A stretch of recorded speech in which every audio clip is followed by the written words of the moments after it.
नमस्कार मित्रों। मैं लखनऊ से डॉक्टर रामवृक्ष सिंह। आज मैं वरिष्ठ नागरिकों की स्थिति पर थोड़ी सी चर्चा करना चाहता हूँ। मुझे 2 वर्ष हो गए वरिष्ठ नागरिक बने, और जैसा कि पहले मैं सोचता था कि वरिष्ठ नागरिकों को कुछ खास सुविधाएं मिलती हैं, अब मुझे लगता है कि ऐसा नहीं है। केवल एक जगह है जहाँ वरिष्ठ नागरिक होने के नाते मुझे कुछ सहूलियत मिलती है, और वो है बैंकों की ब्याज दर। मुझे ½ ब्याज अधिक मिलता है मेरी जमा पर, लेकिन उसका भी तब कोई मतलब नहीं रह जाता जब उस पर अच्छा खासा आयकर वसूल लिया जाता है। तो कुल मिला के स्थिति ये है कि वरिष्ठ नागरिक होने के नाते मुझे कुछ खास विशेष अधिकार प्राप्त नहीं है, और मैं एक सामान्य नागरिक की तरह ही हूँ। उतना ही मुझे आयकर भरना है, उसी तरह लाइनों में लगना है, और वो सारी दिक्कतें झेलनी है जो आम आदमी झेलता है। वरिष्ठ नागरिक होना किसी भी तरह से सुखद नहीं है, और आगे की स्थिति तो और भी भयावह नज़र आती है।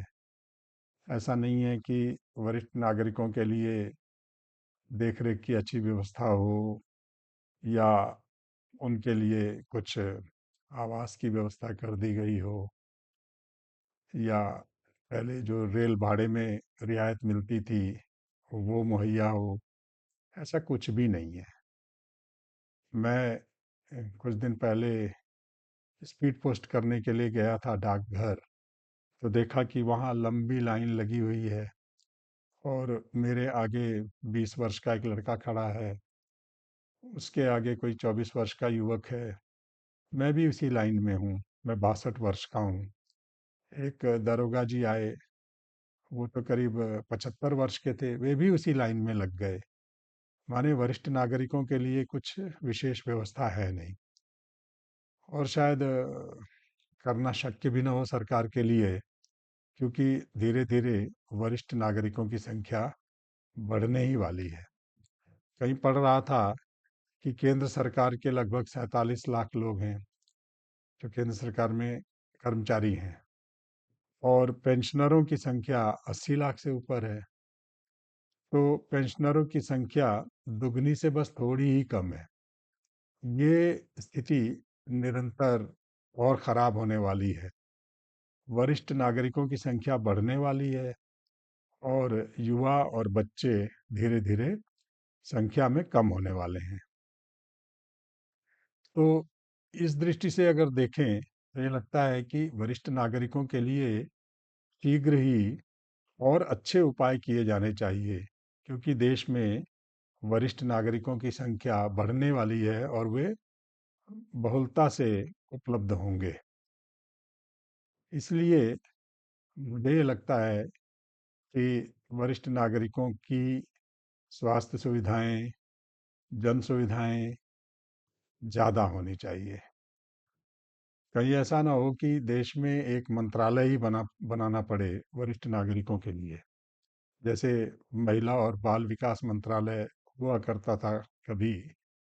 तो जब बाल नहीं रहेंगे, बच्चे कम होंगे और वृद्ध ज़्यादा होंगे, तो सरकार क्यों नहीं वृद्धों के लिए एक मंत्रालय बना दे, क्योंकि उनकी समस्याएं अलग हैं। उनकी देखरेख करने के लिए अब उनके बेटे बेटियां या उत्तराधिकारी उनके आसपास उपलब्ध नहीं रहते। वे सब विदेश चले जा रहे हैं, या बड़े शहरों में काम करने के लिए चले जा रहे हैं, या इस शहर में हैं भी तो उन्हें कोई चिंता नहीं है अपने माता पिता की, या चिंता है भी तो वो इतने सक्षम नहीं है कि माता पिता के लिए कुछ कर पाए। तो माता पिता के लिए जब उनके बच्चे कुछ नहीं कर सकते, तो ये सरकार का दायित्व है कि वो उनकी कोई सुचारू व्यवस्था करे।